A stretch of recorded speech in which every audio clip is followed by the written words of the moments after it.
Leitura do livro Tudo é Rio, da Carla Madeira. É a 9ª edição da editora Record. Prefácio.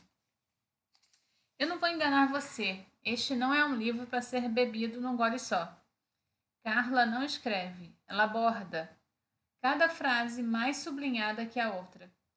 Pois então, deixe de lado a sede de história e leia tomando gosto, que às vezes o caldo queima a boca. A narrativa é um rio caudaloso de dor e vida, que guarda corredeiras onde menos espera. Em suas águas turvas, sopram ventos de fantasia com rajadas de verdade. Você vai querer grifar, anotar, escrever junto.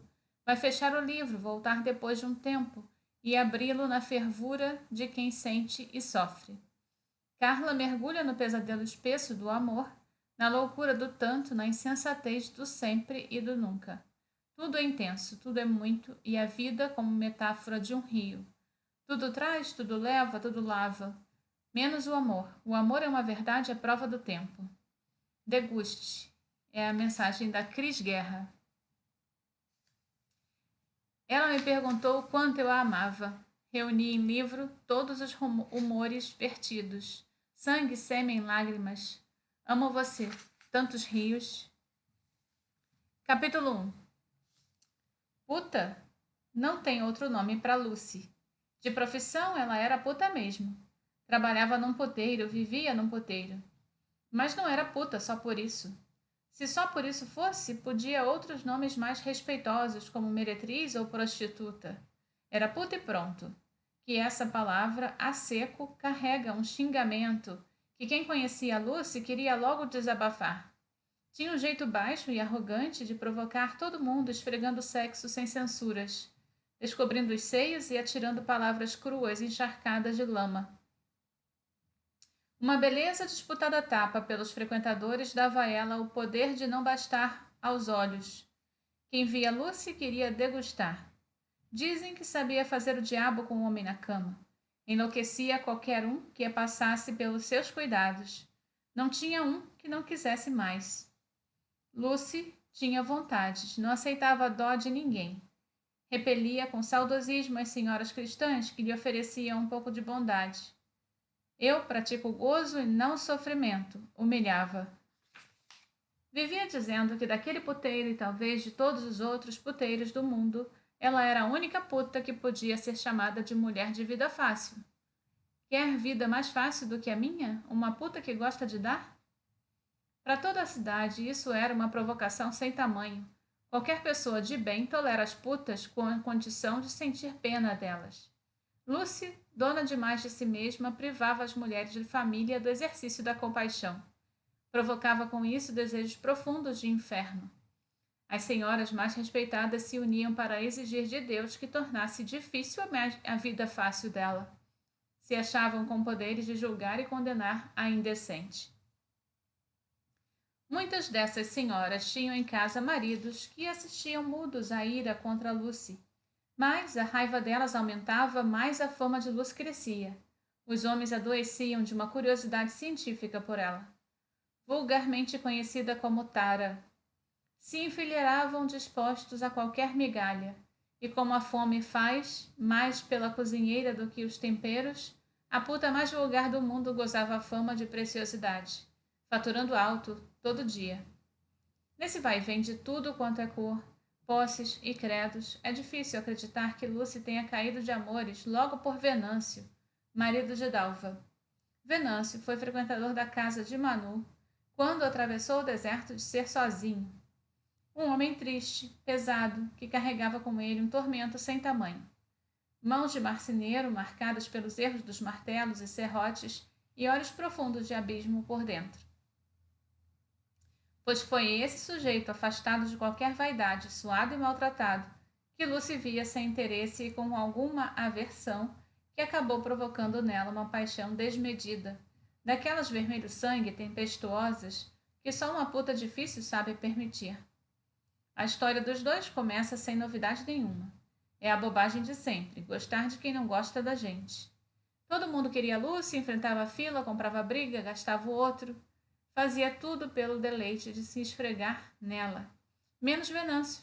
Ele chegava à zona e deitava com qualquer uma, sem nem tomar conhecimento da disputaria. Ela se oferecia, ele recusava. Era um não com voz reta. Não de promessa, jurado no silêncio das entranhas. Ninguém arrancava dele motivo. E como quem não sabe, inventa, a intriga rendeu na boca das mulherada. Todas as outras queriam saber por que é que Venâncio não se deitava com Lucy. O poder inquestionável da puta cheia de si estava à beira do descrédito. O caldo grosso da inveja derramou, e o assunto foi parar nos ouvidos da rejeitada. Pronto, foi o que bastou. Lucy se encheu de desafio. Qualquer custo era o preço que pagava para levar Venâncio para dentro. Questão de honra. Condição para calar a boca das despeitadas e manter sua fama à altura do que era capaz da cama. Do fundo da alma à superfície da pele, da ponta do dedo às pontas dos pelos, do lado de dentro e de fora, onde existia Lucy, não tinha um espaço, miúdo que fosse, que não sustentasse a mais absoluta certeza de que ia ser fácil levar um homem abatido daquele para a cama. Capítulo 2. Doralda, Rosa, Margarida, Lucila, Madalena. Quem ia vir naquela noite pouco importava. Venâncio esperava por qualquer uma, e delas não esperava nada. Só recusava a Lucy. Ficou surpreso e quase sem ação da primeira vez que ela invadiu seu quarto. Já tinha dito um não na sala, dias antes, e pensou que bastaria. Não bastou. Quando ela chegou, sem ser convidada, trouxe o cheiro do assanhamento. Tirou a roupa poderosa, peça por peça, olhando de cima do nariz para baixo, na direção de Venâncio, sentado na cama, acompanhando tudo do lugar dele, paralisado. Ficou nua, pelo e pele, chegando poro a poro bem perto, oferecendo a montaria.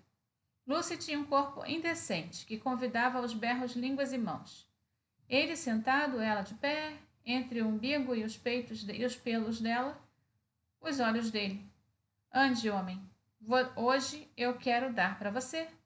Venha com a sua boca sentir o meu gosto. Abuse de me molhar, você tem sorte. Eu sou gostosa demais. Venâncio ficou quieto. Apreciou enquanto Lucy descrevia sem modéstia a sua competência. Quanto mais ela falava, mais ele ouvia o que não queria. Quando abriu a boca, foi um ponto final sem recurso. Eu não quero não, moça. Guarde essa gostosura toda para sua fila de babões. Eu gosto de puta que dá mal. Lucy experimentou o coice, despreparada, quis bater no Venâncio e exigir obediência. Apelou, mandou que ele enfiasse no cu todas as coisas que têm nome e saiu cuspindo fogo que não acendeu nele. Mas no dia seguinte voltou. E depois voltou de novo.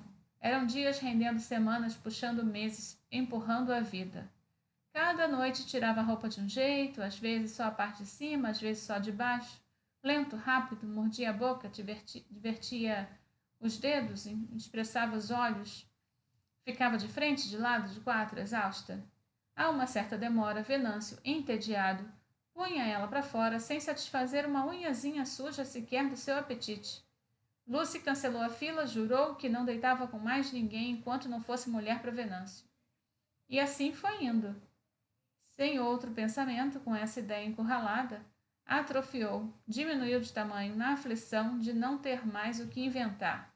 Desconfiou de todas as certezas que tinha. Até que um dia o modo de proceder dela derrubou um muro e ameaçou a distância entre eles. O que ela fez, sem saber que fazia, provocou em Venâncio uma emoção aguda. Os olhos dele se encheram de uma água triste, turva como água que passa num cano por onde nada passava há muito tempo, e que expulsa como ela a sujeira velha. Um abandono antigo e demorado. Aquele homem maltratado era dono de uma beleza que a desgraça escondeu com a sua camada grossa de hostilidade. Naquele momento em que o opaco ganhou transparência, deixou ver o que tinha sido. Capítulo 3. Venâncio e Dalva casaram apaixonados, perdidamente. Quem via os dois pedia a Deus uma sorte igual. O amor tem nome, mas não é nada que a gente possa reconhecer só de olhar. A dor, a gente sabe o que é, tem lugar e intensidade que cabem na ciência. A raiva, o medo, o ódio, entortam a cara com um jeito provável de se manifestar. Mas e o amor? O que é senão um monte de gostar? Gostar de falar, gostar de tocar, gostar de cheirar, gostar de ouvir, gostar de olhar, gostar de se abandonar no outro. O amor não passa de um gostar de muitos verbos ao mesmo tempo. No caso de Venâncio e Dalva, o gosto de cada sentido grudava os dois para mais de muitas vidas. Pareciam eternos de tão juntos. Um saboreava o outro. Viveram muito tempo assim, irrigados até que Dalva engravidou. A notícia parecia boa, amor dando fruto, coisa mais sagrada, ela e ele somados. A natureza perfeita, providenciando a continuação de tudo. Era isso que deviam sentir e ficaram muito tempo tentando fazer o que deviam. Insistiram na bobagem de pôr no caminho deles a estrada dos outros. Deu no que deu. Quem pode negar no mais honesto olhar que, dado um encaixe perfeito, não sobre espaço para mais nada? Era justo demais o jeito que um juntou o outro. Venâncio, quando viu a barriga de Dalva crescer, foi vendo crescer nele um ciúme doentio. Mas era tarde, não comandava o curso do rio, estava feito. Dalva já queria aquele filho mais do que qualquer outra coisa. Pensava nele, falava nele, entregava as mãos à barriga e dela não se afastava. Era bercinho para cá, bordados para lá, banhos demorados, voltados para o próprio umbigo.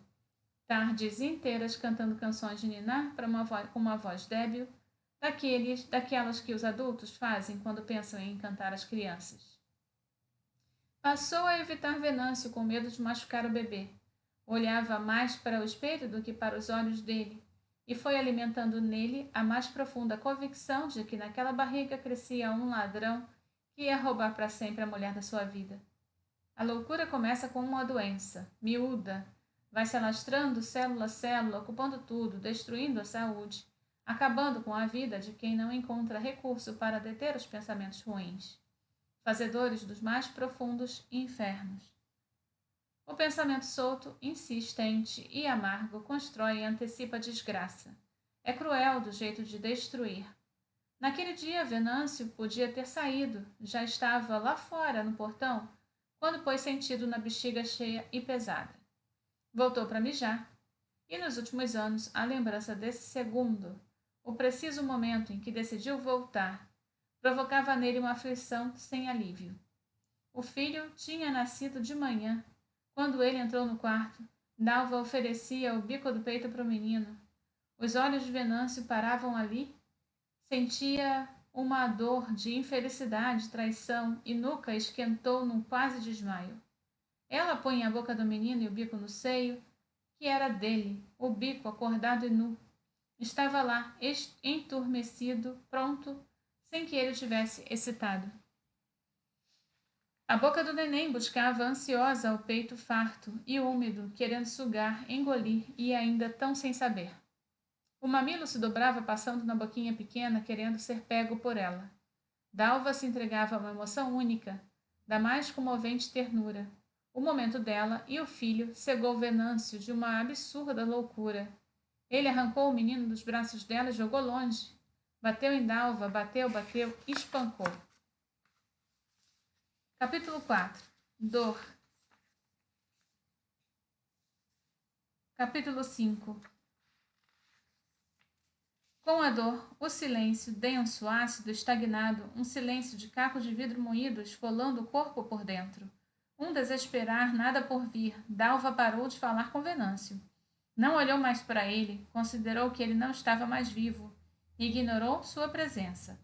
Nenhuma reação, nem quando ele chorou, quando ficou sem comer, quando parou de se lavar, nem quando ameaçou morrer, nem quando mandou Valente cuspir na cara dela, sugeriu, prometendo uma nova surra, jurando morte, morrendo esmagado, pelo que não podia ser desfeito, nada. Ele suplicou sincero, desamparado, e ela nem um olhar, nem um perdão possível. Nas primeiras semanas, Dalva não comia, não bebia, não acendia a luz, morria um pouco a cada dia. Se levantou depois de uma longa visita de luto da mãe, saiu de casa sem deixar pistas e, para desespero de Venâncio, só voltou ao entardecer do dia seguinte. Desse dia em diante, passou a sair todas as manhãs, Caminhava lenta, magra, ombros fechados de quem desistiu. Ninguém sabe ao certo onde que ia. Na hora mais triste das tardes, quando a saudade parece apertar o coração do mundo, Dalva voltava para casa.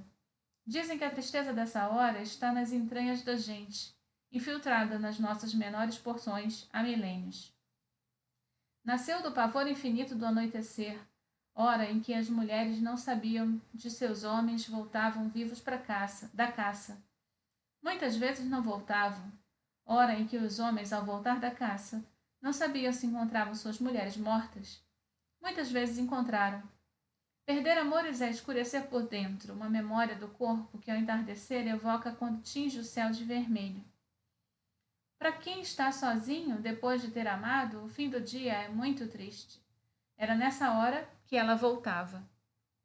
Dalva morava perto da casa da Manu, o puteiro da cidade, e quando fazia seu caminho de todos os dias, passava bem na porta das putas, um alpendre fresco onde sempre uma mulher ou muitas se largavam espalhadas, meio nuas, pelo chão gelado, entregues nas muretas baixas, estiradas e preguiçosas na noite animada, fugindo do sono e do calor dos dias.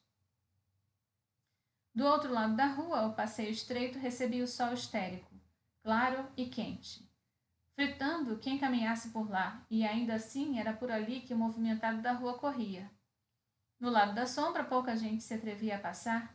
Era quase entrar na casa da Manu, e com a luz do dia, um pudor constrangido aconselhava menos intimidades.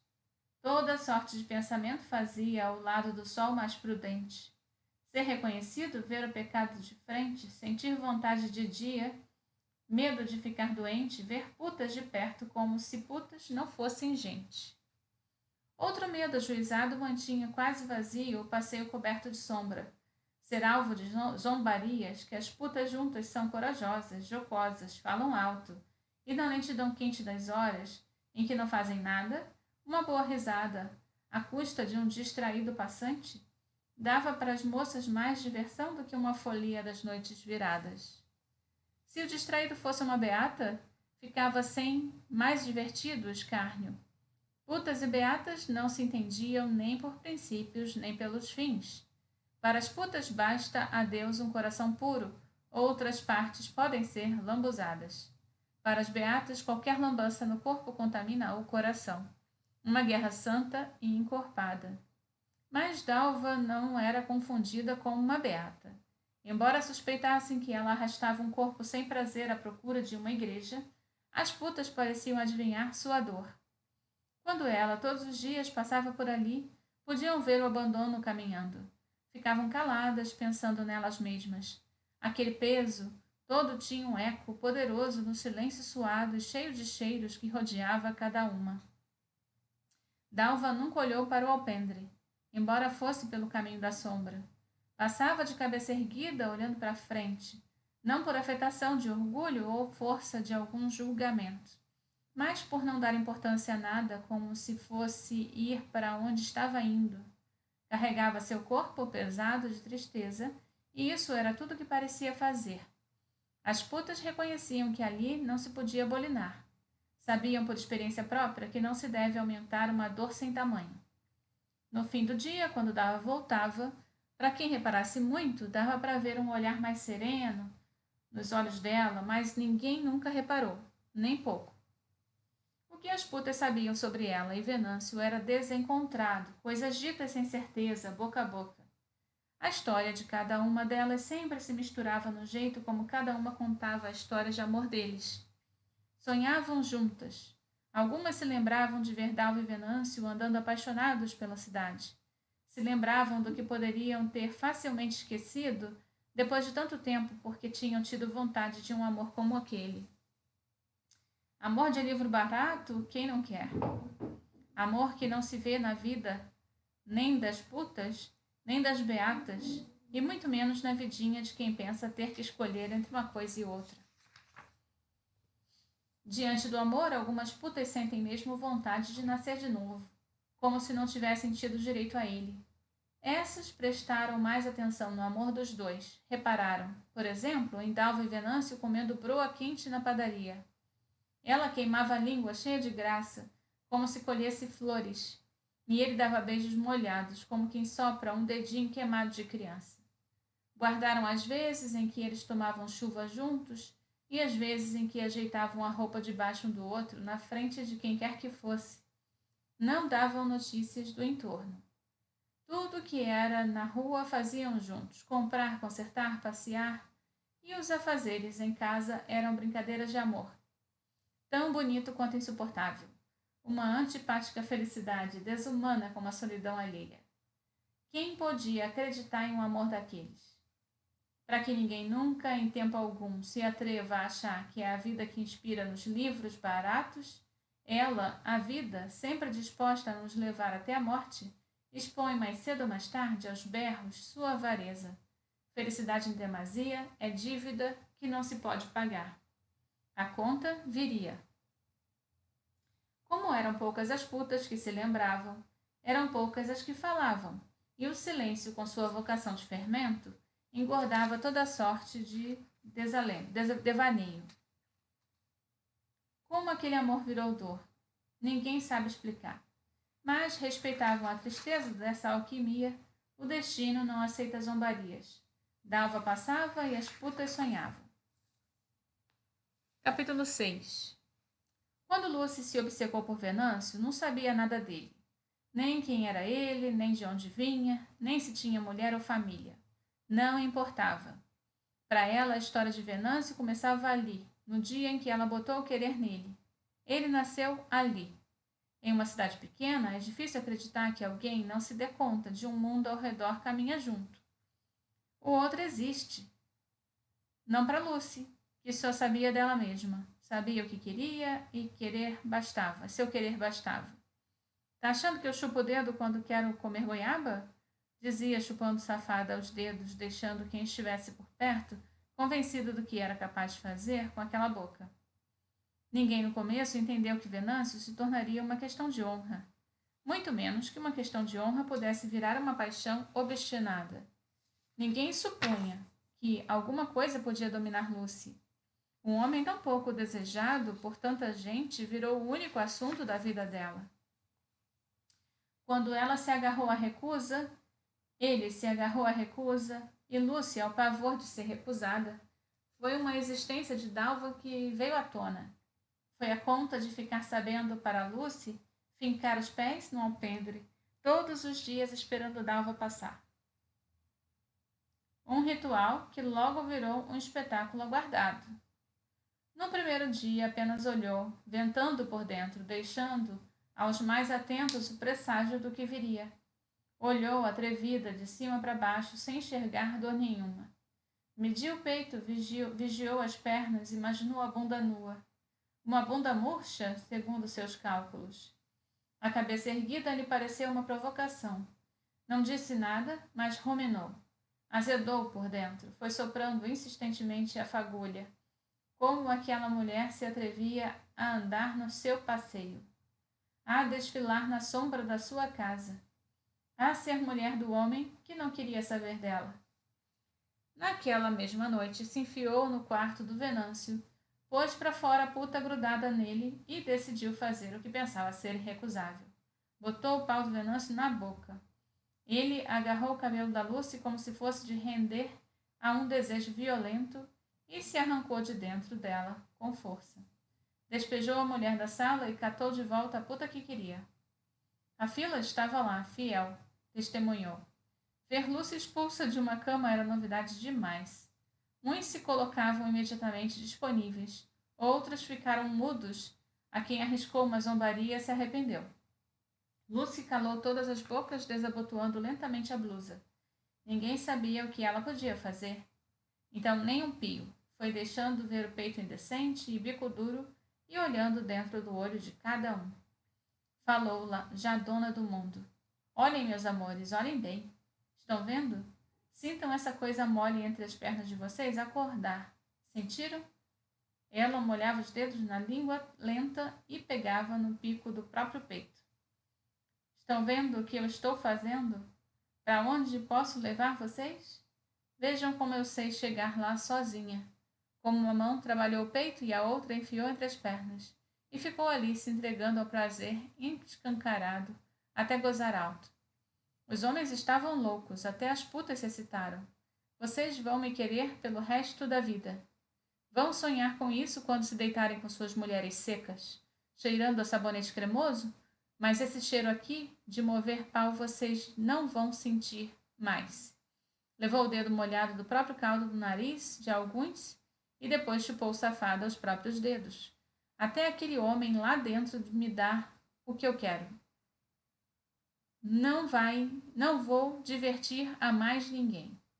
Lucy fechou a porta do quarto, deixando uma sala desatinada para trás. O desejo que ela espalhou exigia alívio. Alguns homens se enfiaram no banheiro, outros disputaram as putas a preço de ouro, e os que sobraram correram para casa mais aborrecidos do que conformados por terem que resolver tanto fogo com a própria mulher. A noite foi um bagaço de cana agarrado na garganta de Lucy. Possuída de aflição, tinha ímpetos de murros. Queria ir para o alpendre esperar Dalva passar. A essa altura, já não tinha dúvida de que a culpa era daquela vaca sofredora, com aquela cara de quem não se mistura. Vamos ver quem pode mais, gritou madrugada dentro. Capítulo 7. O pai e a mãe de Lucy faziam amor. Ela nasceu de uma trepada feliz. Foi um bebê de olho aceso, tinha vontade de engolir o mundo. Pai e mãe achavam graça, davam carinho, enfeitavam a filha única com aquele amor alegre. Quando não sabia ainda nenhuma palavra, já era boa em deixar claro o que queria. Foi ficando grande aos paparicos, cresceu confiante. Era mais do que bonita, tinha alguma coisa irresistível no seu jeito. Aprendeu a escalar as pernas da mãe para olhar dentro do olho dela antes de pedir alguma coisa. Ela sabia insistir, viu que funcionava. E então, quando já estava acostumada a ter o que bem entendesse, perdeu a mãe e o pai ao mesmo tempo. No dia do enterro, não teve de quem mais sentisse dó, vendo aquela menina ordenar aos pais que se levantassem. Pela primeira vez, eles desobedeceram à insistência sofrida da filha. Foi seu primeiro não, intransponível. Sem saber, ela jurou que seria o último. A irmã do pai, tia Duca, levou Lucy para casa. Suas duas filhas, Cleia e Valéria, eram mais ou menos da idade da sobrinha, 7 anos. Um corte seco e afiado começava ali. Ela poderia ser a velha história da menina órfã maltratada, explorada por gente ruim e ambiciosa. Mas nada disso, a tia não era nem boa nem má, apenas amava mais as duas filhas, claro. Quem não amaria mais as filhas do que a sobrinha cheia de vontades? Duca nunca ia esquecer, embora não tivesse planos de vingança, das vezes em que Lucy viu Lucy tirar o chocolate das filhas, sem que seu irmão desse à sobrinha alguma noção do que fosse dividir. Oh, menina impossível! Quando quer alguma coisa, ninguém segura, falava orgulhoso o pai. Uma boa surra segura, pensava Duca calada. Melhor não falar nada. Deixe que a vida ensina. Seu irmão estava certo demais que essa era uma qualidade essencial ao bom futuro da filha. Fazer o quê? Cada pai uma boa esperança. O certo é de que na casa da tia Duca, quem mandava era a tia Duca. Tinha hora de comer, hora de dormir, hora de estudar. Cada um fazia a própria cama e dividiam a arrumação da casa e da cozinha. Missa todo domingo. Lucy odiava. Tentou convencer a tia de como a coisa funcionava com ela. Não deu certo. Tia Duca não deixava o olhar dentro do olho e cortava de cara qualquer conversa subversiva. Você tem idade para obedecer. Quando conseguir ter sua própria casa e comprar sua comida, vai poder ser dona da sua vida. Essa era a ladainha de todo dia. E se a obediência era distribuída por igual, o olhar carinhoso e o colo quente dava pela Cleia e Valéria em quantidades mais generosas e sinceras. Não era por maldade. Duca se esforçava para incluir Lucy nessa intimidade, mas era como uma caridade penitente. Lucy sentia um ranço de esmola naquela bondade. Não reconhecia nenhum amor ali, e a saudade dos pais machucava. Ao mesmo tempo, foi alimentando um rancor pela tia e um ódio por tudo que acreditava. Muito anseio, muita igreja, muito obrigada, muito por favor, muita decência. O que Duque e as filhas tinham massacrava Lucy, e quando a adolescência chegou trazendo corpo, mucos e angústias, veio com ela o insustentável. Capítulo 8. Lucy teve certeza de como ferir tia Duca. Antes de mais nada, teve certeza de que era isso que queria fazer. O imperdoável. O rompimento irreversível. Nada a ser dito. Uma espécie de morte, firme e imperturbável. Para sempre. Lucy nunca quis estar ali e teve tempo a planejar a sua retirada. Mas não é só de tempo que um bom cardápio de ódios precisa para inspirar grandes estratégias. Precisa começar de algum lugar, e nesse caso o lugar era Brando. Ele era bonito, isso de cara já intrigava. Lucy nunca entendeu o interesse do tio pela tia. Uma mulher castanha, sem extremos, sem surpresa. Uma água morna e fosca. Tio Brando vivia cercado de um silêncio atraente. Uma distância de quem quer ver melhor, que abria caminho para tia Duca ocupar todos os espaços. Ela mandava, mas era ele quem lhe permitia. Nem de longe era o marido Palerma que gostava de parecer. Ali existia uma conveniência esperta. Ele assistia ao trem caminhar pelos trilhos, indo exatamente para onde queria. A mulher fiel, dona de casa, caprichosa com o dia a dia. As filhas bem educadas, prontas para o bom casamento, com vista para um futuro menos oneroso. Comida quente e bem feita na mesa, cerveja gelada, casa limpa, roupa lavada e passada, e a liberdade dos que estão acima de qualquer suspeita. Sabia escapar daquele circo, por isso carregava sempre um sorriso indecifrável de quem estava se divertindo com o jogo de tabuleiro. Nunca tentou ser pai de Lucy. Tratava bem a menina, mas mantinha-a longe das disputas e dos arranca-rabos diários. Mas quando Lucy ficou moça, não era mais possível ignorar a força do corpo dela. Era um convite escancarado. Ela podia estar varrendo o chão, lavando o prato, indo para a missa. Podia estar com dores de menstruação, não importava. Lucy dava vontade de pegar, dava vontade de ser bicho. Tio Brando não botava o olho nela como queria. Tinha medo de perder o controle. Mas Lucy notou que estava sendo desejada. O jogo que ela queria ganhar tinha começado. No início eram pequenas provocações, um braço que roçava outro, um espreguiçar distraído oferecendo o peito livre sobre a camiseta, uma mão displicente ajeitando a calcinha, uma língua caprichosa molhando os lábios. Coisas defensáveis. Em caso de flagrantes ou acusações explícitas, ainda caberia uma cara de surpresa e áreas de injustiçada. Essas pequenas seduções foram liberando seus vapores inflamáveis e o desejo foi se concentrando no espaço que separava os dois. Criou um campo impregnado de atração contra o qual não podia se fazer mais nada. Não havia como parar aquilo. O irreversível estava no comando. Então, uma noite, quando tio Brando bebia sua sagrada cerveja, Lucy se aproximou lentamente, sustentando os olhos nos olhos dele, enfiou seu dedo no copo e depois levou o dedo molhado à boca do tio. Fez ele chupar seus dedos ali na sala da casa. Os riscos de serem pegos transformou a sala no lugar preferido para tudo o que viveriam. Parte da excitação de Lucy morava na perversão. Algumas vezes ela arredava a blusa e enfiava o bico do peito na boca dele. Ele chupava forte por poucos segundos e então ela se virava e ia lavar a louça. Tirava a calcinha sobre o vestido, esfregava na cara do Brando, fazendo seu cheiro se apoderar de tudo, e seguia limpando a mesa.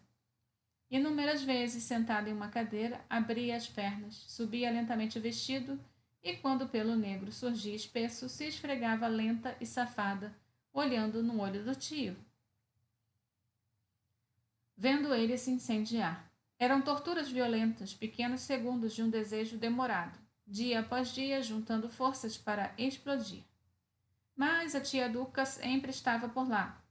Rebobinava tudo, esfriando aquela fervura. Vivia bem informada sobre as vontades de Deus e emprestava a voz alta e confiante ao exercício de compartilhá-las. Se achava dona da palavra do Senhor por saber de cor a palavra escrita por homens.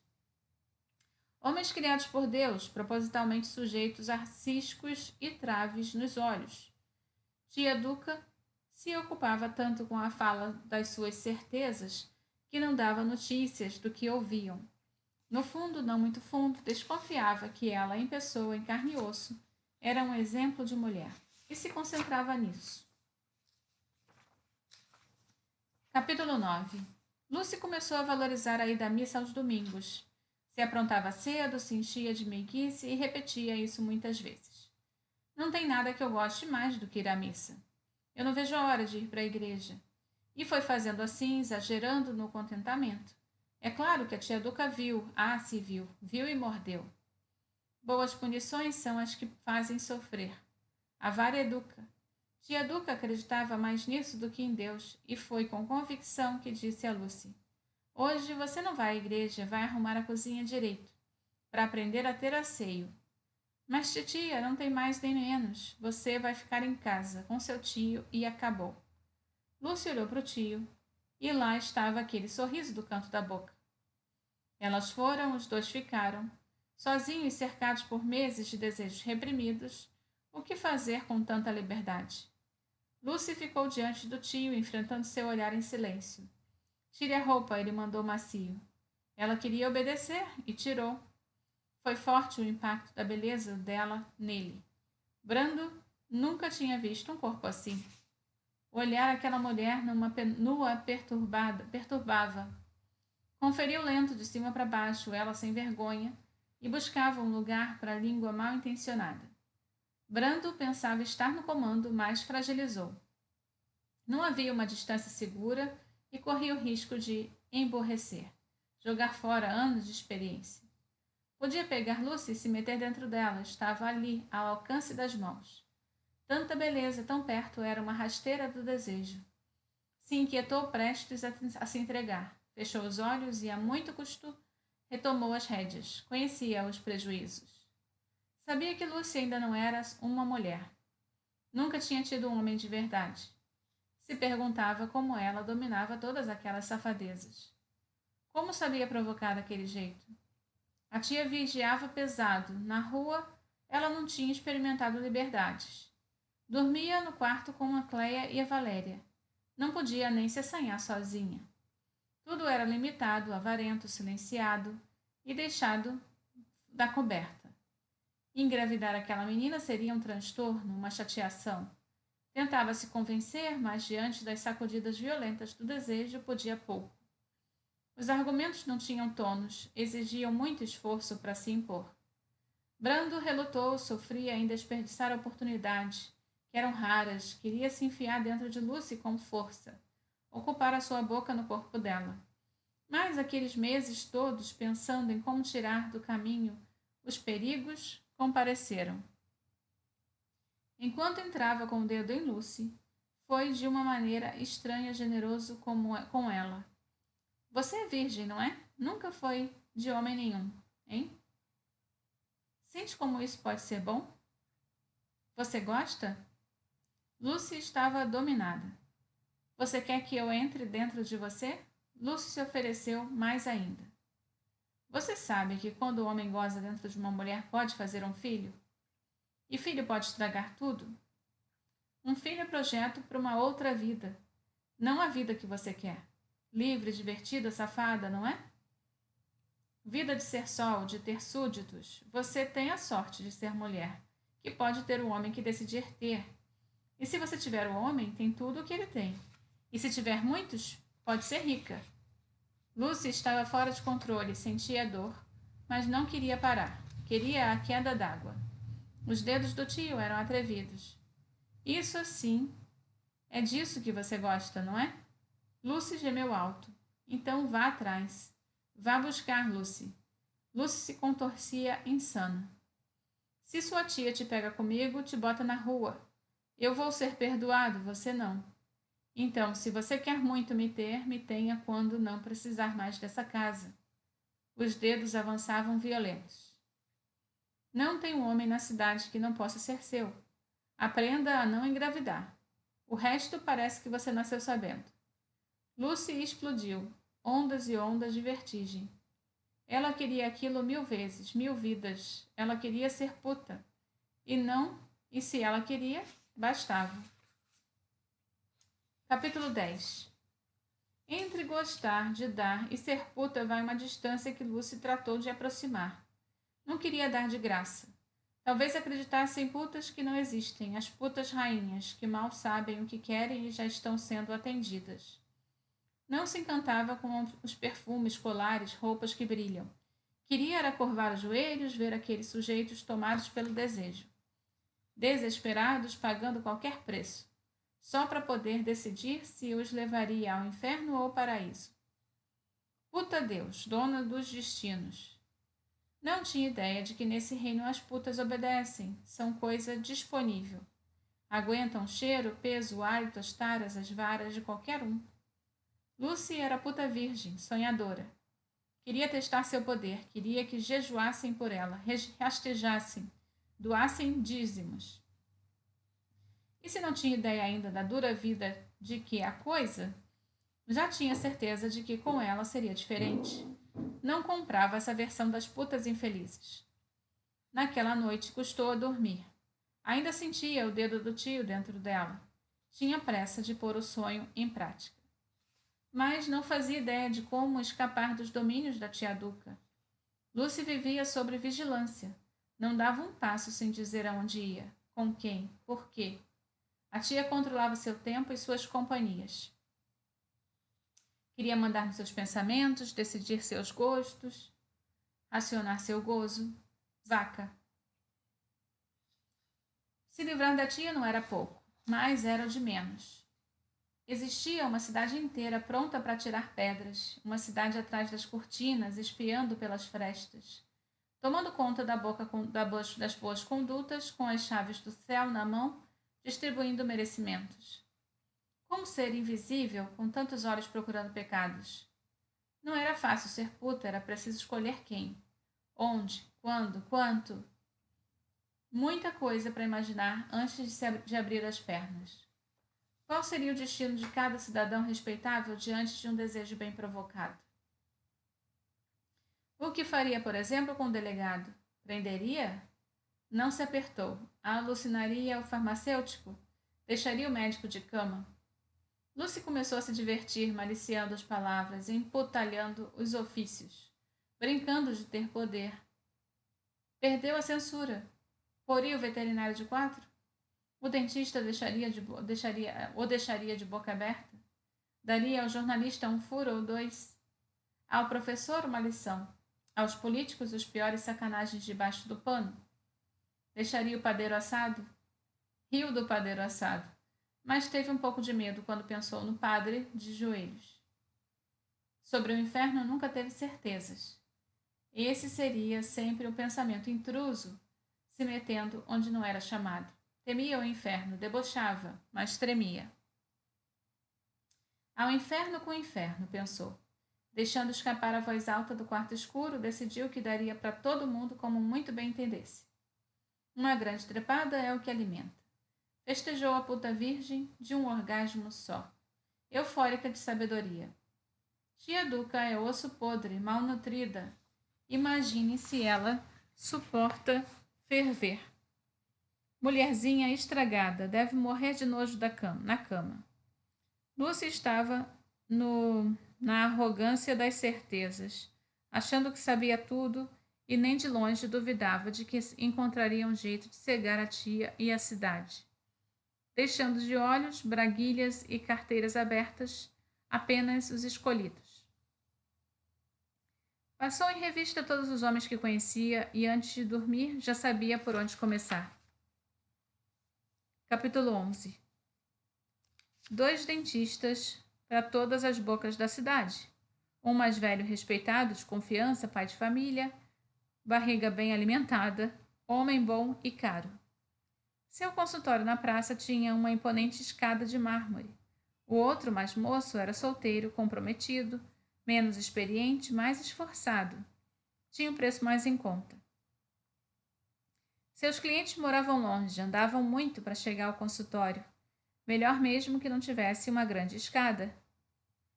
Quando Lucy inventou sua dor de dentes, sabia da cadeira de quem ia acabar parando. Tia Duca nunca surpreendia a quem é previsível demais oferece o pescoço ao cabresto. A consulta foi marcada com o Dr. Maneco, o que não tinha barriga. Escadas só para Cleia e Valéria. Bingo! Lucy pôs o vestido certo, sabia o que fazer com ele. Já tinha a cena toda na cabeça. Esperou a hora de entrar, estava nervosa, querendo escorrer, perna abaixo. Teve vontade de desistir, mas ignorou e iria até o fim. Então, o Dr. Maneco mandou Lucy para a cadeira e cheio de concentrada paternidade, perguntou que dente doía. Ela procurou o olho dele antes de abrir a boca. Mostrou com a ponta da língua um dente qualquer. Viu ele se agitar um pouco, perturbado por um vento invisível. Talvez tenha desconfiado sem saber que desconfiou. Tenha calma, doutor. Prossiga. Comandou em silêncio. Educado, ele pediu. Põe o dedo para eu ver. Mas não era o começo que Lucy tinha imaginado. Mas é bom deixar o imprevisto dar algumas ideias. Pedir Lucy para pôr o dedo na boca era catucar seu ponto fraco, apertar o gatilho. Ela obedeceu, levou o dedo da boca e chupou. Um sangue subiu para a cara abusada dela. Sem despistar, ela gostou. Tinha mesmo vocação. Dr. Maneco assustou. Ensaiou recusar. Não sabia o que fazer com a oferta. Era comprometido. Lucy não deixou ele pensar. Sem tirar os olhos do olho dele, segurou sua mão firme e pôs por dentro do decote, entregando seu seio macio e oferecido. E então começou a não ser mais virgem. Ela trancou a porta, ela destrancou as pernas, tinha ido sem calcinha. E a má intenção da menina fez Maneco perder o pudor. Eles se atracaram na cadeira inclinada. Ele apertou os seios dela, lambeu, mordeu, segurou a bunda redonda, enfiou a cara nas coxas roliças, a língua lambendo tudo, molhando os buracos alagados. E então penetrou em Lucy. Ela sentiu dor, mais do que com os dedos do tio. E queria que doesse mesmo. Gostava daquela dor misturada com o não poder parar. E foi mexendo com força até que ele gozou, abafando o gemido para não ser ouvido na sala de espera. Tolice. Gemidos naquele lugar eram sempre de dentes adoecidos. Ninguém suspeitaria. Mesmo assim, ele se apressou em pôr a roupa. Lucy preferiu demorar. Espalhou o que escorria dela, passando a mão com a liberdade pelo corpo. Certa da beleza que tinha, sem dó, entregou a conta. Foi bom, não foi, doutor? Doutor Maneco olhava para ela, querendo começar tudo de novo. Gostosa a vadia. Podemos fazer mais, muito mais, muito mais gostoso. Mas tinha um preço. Lucy cochichou no ouvido dele quanto ia custar a alegria. Era só o começo. Quer marcar outra hora para a gente continuar o tratamento? Doutor Maneco queria, se dependesse dele, o tratamento ia ser demorado. Lucy deixou o consultório sem esconder um brilho no olhar. Tinha dado certo, ela podia fazer aquilo. Gostou de ver o susto na cara do Dr. Maneco. Viu ele confuso entre o certo e o errado.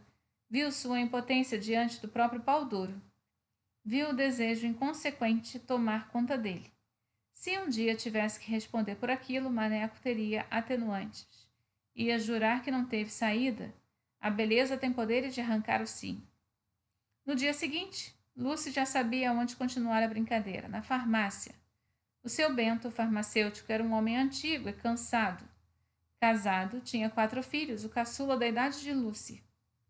Conhecido por sua serventia, nunca se recusava a ir aonde fosse preciso, aplicar injeção em quem não pudesse andar até a farmácia. Lucy sabia que ia ser arriscado mexer com seu Bento. Ele era homem bom e correto, muito querido por todos.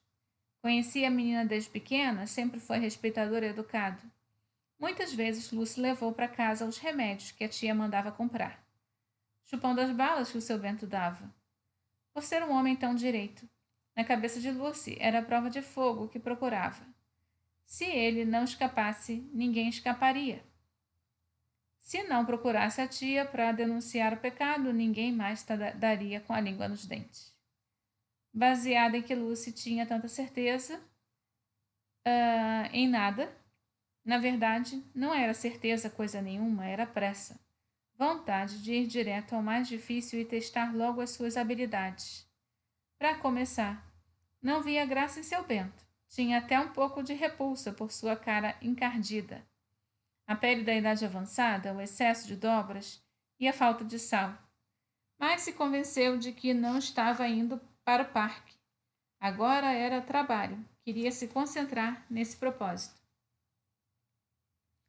Com o Dr. Maneco tinha sido diferente. Ele dava frio na barriga. Tinha poderes de abrir o apetite dela. Mas, se queria ser puta, precisava aprender a não se importar com bonito, feio, velho, moço. Maneco tinha sido um capricho, uma exceção. Queria perder a virgindade com alguém que gostasse, antes de perder a vergonha com qualquer um. À primeira vez merecia um pouco de purpurina e lantejoulas. Lucy, como toda moça, também tinha seus rituais, mas passada a festa era hora de encarar o destino que escolheu. Coragem. Quando Lucy chegou, seu Bento estava sozinho. Como sempre foi educado e brincalhão, tá precisando de quê? É só falar que a gente resolve. Lucy se debruçou contra o balcão, apertando os seios e deixando boa parte deles saltasse pelo decote. Fez cara de esquecida. Seu Bento não pôde deixar de notar o lance da moça. Meio desconcertado, ficou relutante. Mas aquele peito tinha um imã de quem não é de ferro. Enquanto ele passava os olhos pela prateleira de remédios, fingindo não ver nada, ele lutava para não olhar. Perdeu. Bem que minha tia me mandou anotar o nome do remédio. Agora não lembro. Ô, cabeça ruim. Mas ela falava, mas deixava o decote indecente. Ele olhava já um pouco aflito, sem saber se deveria avisar a moça do descuido. Sem parar de olhar, despistava. Pra que dor é? Acho que é dor de mulher. A frase era boa. Tinha mulher no meio. Lucy passou a língua dos lábios safada, estava ficando perto do lugar aonde queria ir. Foi então que ele deu o bote. Olhou para ele. Ela deu o bote. Olhou para ele, olhou para o decote, olhou para ele de novo. Ela viu que ele estava vendo. Ele viu que ela viu. O senhor gosta? Seu Bento ficou branco. Vai desmaiar. Vai cair morto, pensou, já tomando distância do sacrifício. Pode olhar, seu Bento. E então, com o dedo, ela abaixou parte do decote, deixando que o bico do peito pulasse para fora. Aquilo desalinhou as fibras dele. Não sabia o que fazer. Respira, homem, gaguejou. Esboçou repreender Lucy. Mas era tarde. Ela já tinha começado a gostar. Eu deixo o senhor pegar, eu deixo o senhor lamber. É só a gente ir lá dentro. O senhor vai ver que é um santo remédio. Seu Bento, com o coração na boca, não tinha força para um não. Vou? A perna parecia faltar, o juízo também. Sabia que não era certo, mas estava vivo de novo. Aquilo era a emoção de verdade. Sentia o que nem se lembrava já ter sentido. Era bom ser fraco. Vou, foi, ele e Lucy atrás da prateleira. Num sem jeito de se agarrar em pé, ele matando aos goles a sede de uma vida inteira, todo o deserto alagado. Ela gostando de ver o que podia fazer com ele. Quem diria, foi tudo com pouca imaginação e muita pressa. Lucy nem ligou, não dominava o cardápio. Chegar ao fim ainda era mais importante do que caminhar. Concluído, deu o preço. Prometeu repetir e foi embora. Seu Bento ficou lá, sentindo culpa sem arrependimento. Pagava o que fosse para ter mais. Precisava de outra dose. Agora não tinha volta, e assim foi Lúcia escolhia quem queria e lançava a flecha. Os homens eram pegos de surpresa, tomados pelo acontecimento. Talvez todo homem ali sonhasse de ser arrebatado por uma beleza indecente. Sonhasse não decidir, não ser forte. Sonhasse não ter que dar conta. Queriam ser levados por um vento que arrasta tudo, uma enxurrada desvairada, indo parar num gozo sem igual. Uma aventura na vida é pedir muito? Um minuto sem o peso do amor, da culpa, da responsabilidade, das contas para pagar, dos 10 mandamentos? Jorrar um minuto em paz. Tinham direito a isso. Depois estariam de volta. Seriam de novo o que esperavam que fosse. A vida lenta e arrastada da cidade, morna, entrou numa desordem. Os homens tinham um segredo a proteger. Compartilhavam espera. Para quem ainda não tinha sido escolhido, quem seria o próximo? Para quem já tinha sido, quando seria a próxima vez? Uma agitação subterrânea estava em curso. Estavam cheios de providências para manter o paraíso funcionando na terra. Um dando cobertura do outro, arranjando lugares, combinando horas, emprestando dinheiro e álibis. Lucy se tornou um tesouro de todos. Para colocar a roda girando, ela se ofereceu como voluntária da igreja em sua luta de arrecadar fundos. Com as bênçãos da tia, Duca saía pela cidade mostrando quanta caridade estava à espera de generosidade. Visitava uma ou outra casa em busca de doações, das senhoras de alto respeito, mas se concentrava mesmo nos chefes da família. Explicava na igreja sobre o olhar agradecido das esposas que os homens precisavam atender ao chamado de Deus. Não podiam mais deixar sobre os ombros delas todas as exigências da fé. As mulheres ficavam aliviadas, já era peso suficiente ter que pedir dinheiro para as despesas da casa, dos filhos, dos médicos. Muitos nunca negavam, mas todos sempre deixavam escapar um certo desgosto com tantas demandas. Pequenas humilhações, mal agradecidos, não reconheciam os esforços em fazer o dinheiro render. Lucy se oferecia ao sacrifício. Eu posso pedir a eles que ajudem. As obras da igreja não podem parar. Deus estava intervindo. O dinheiro começou a entrar como nunca. E as mulheres tramavam fervorosas os encontros de Lucy com seus maridos. Tolas em nome de Deus, mas tolas. Lucy, prendada que era, aprendeu rápido a ser puta. Sabia ganhar dinheiro mantendo os homens na fila, disponíveis na alegria e na tristeza, na saúde e na doença. Alguns ensaiaram pedir exclusividade, se ofereceram para fugir, prometeram mundos e principalmente fundos. Mas Lucy ria desavergonhada. Quem dá muito, espera muito em troca. Para fazer o que eu quero, onde eu quero, quando eu quero, com quem eu quero, só sendo dona de mim, ninguém está obrigado a nada, para não achar que pode se obrigar a alguma coisa. Em casa seguia mais recatada do que nunca. Para o tio fazia confissões rápidas e precisas, nas horas mais arriscadas. Ontem trepei com o açougueiro. Sentei na boca dele, bem que ele sabe chupar uma mulher. O tio ouvia calado sem esconder o desejo que sentia. Olhava descarado a sobrinha de cima para baixo e mantinha seu corpo bem longe do dela. Qualquer faísca ali jogaria tudo para o alto. Algumas vezes, quando Lucy ficava comportada demais, o tio Brando provocava. Então, quem anda se divertindo entre suas pernas? Ela adorava essa intimidade. Escolhia as palavras mais cruas que conhecia, contava tudo do jeito reto e vulgar. A brincadeira era espalhar desejo, falando, fazendo, imaginar, enquanto o corpo padecia para dar conta dos afazeres banais, como arrumar cozinha, varrer casa, passar roupa. Quem visse de longe não notava o pecado, apenas dedicação com as tarefas de uma vida simples. Ela e o tio gostavam um do outro, se divertiam. Não era preciso combinar as regras, os dois sabiam sempre o que estavam jogando. Mais do que nunca, a água estava no fogo. Mais cedo ou mais tarde ia ferver. Capítulo 12. Tia Duca acordou cedo. O dia era o mais esperado do ano. Noêmia, a filha mais velha da amiga mais confidente de Duca, ia casar.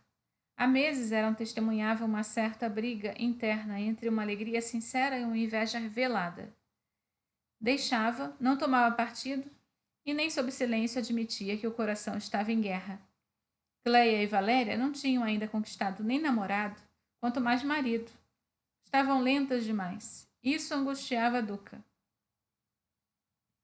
Ao mesmo tempo, se animava com a ideia de que Noêmia ia casar com festa, muito luxo, muita fartura, uma oportunidade preciosa para exibir nos salões a felicidade que se recusava a comparecer no dia a dia. Ser convidado já era ser importante. A cidade inteira estava com os olhos em cada detalhe. Duca mandou fazer roupa para ela e para as meninas. Até Lucy, que sempre herdava as roupas das primas, ganhou vestido novo. Compraram sapatos de salto, meias, brincos e maquiagem, combinando com o vestido.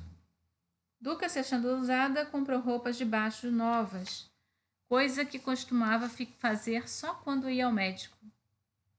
Poucas vezes pensava em si mesma. Estava sempre na urgência do outro ou na vigília do passo alheio. Passava a vida tomando providências, mandando limpar, mandando passar, mandando consertar, mandando rezar. Mas, nesse dia, ao contrário de todos os outros dias, tudo podia esperar. No meio de toda a excitação, vez ou outra, se ausentava por segundos com os olhos parados e o pensamento distante. No fundo, não se conformava. O Dr. Maneco podia ter escolhido a Cleia ou a Valéria. Noêmia não tem o sal das meninas? Não tem mesmo. Mas era só apertar um pouco o parafuso da inveja para Duca se penitenciar, valorizando como ninguém as bênçãos do que estava para acontecer. Falava no volume máximo e com a voz mais aguda do que de costume, entre sorrisos e olhos úmidos, sobre a felicidade que estava sentindo. Noêmia é mais do que uma filha para mim. É uma bênção esse casamento. Não mentia nem quando escondia o seu despeito, nem quando se mostrava exageradamente feliz. Estava mesmo sofrendo de contradições. O dia seguiu assim, até que chegou a hora de ir para o salão. Duca foi na frente com as filhas e combinou de Lucy ir depois. Depois, para a sobrinha, entre louvores e elogios, a tarefa de passar, do jeito que só ela sabia, os vestidos da festa. Lucy tinha a virtude incomparável de deixar qualquer roupa impecável. Ganhou de Deus esse talento que o multiplicasse. Deus dá de bom grado, mas exige retorno. Assim que você terminar, você vai, filha. Feita a homilha, saiu de coração leve, certa de que acabara de dar à sobrinha a oportunidade de ficar mais perto da salvação. Com isso sentia a alma hidratada, conquistando o direito de cuidar do corpo, se entregar às pequenas vaidades, como fazer as unhas e pentear os cabelos. Mais uma vez, enquanto Duca ia com a farinha, Lucy confeitava o bolo. Ficar sozinha comprando aquele dia era o esperado. Tinha chegado a hora, queria o tio, e para ele tudo o que ela sabia fazer ia sair de graça. Não precisava mais da tia, nem da casa, nem da vida ao lado deles. Estava pronta para odiar abertamente. Mal Duca saiu, ela se encheu de um desejo poderoso. Procurou Brando na sala. Ele estava lá esperando por ela. Existia uma emoção silenciosa. Amarrados os dois, estavam encharcados da mesma umidade. Eram dias, meses, anos indo dar naquela sala. Ele continuou sentado na poltrona, inseparável do seu sorriso. Era um observador de Araque. Fingia afastamento e, na verdade, pulsava por dentro. Estava possuído, seria uma presa fácil nas mãos dela. Lucy sabia ser gentil. Só mais tarde foi preferindo ser vulgar. Aprendeu a gostar de forçar as palavras escancaradas. Mas naquele dia estava disposta a delicadezas. Não disse nada, se colocou a pé diante do tio. Depois, com a voz mais suave do que de costume, convidou firme, sem espaço para recusas. Levanta, vem cá. Brando obedeceu. Eles ficaram cara a cara, se olharam e, por um tempo, ficaram ali, esquecidos, um na frequência do outro. No ar, eletricidade. Lucy abriu a calça do tio e foi descendo com ela, devagar e atenta, passeando os olhos na pele que descobria. Eu tenho um presente que venho guardando há muito tempo. Se abaixou e começou a beijar suave o pau de Brando. Como quem faz amor. Beijou, lambeu, chupou, revezando as habilidades. Foi no delicado ao firme, no devagar ao rápido, de menina a puta. É isso, meu tio. Goste. Não pense em nada. Guarde. Não esqueça nunca mais. Mergulhe. Ninguém vai chupar seu pau como eu. Goze.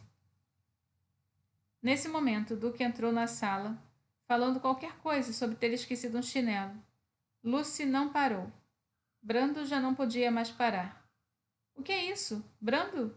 A explosão tinha começado, não tinha volta.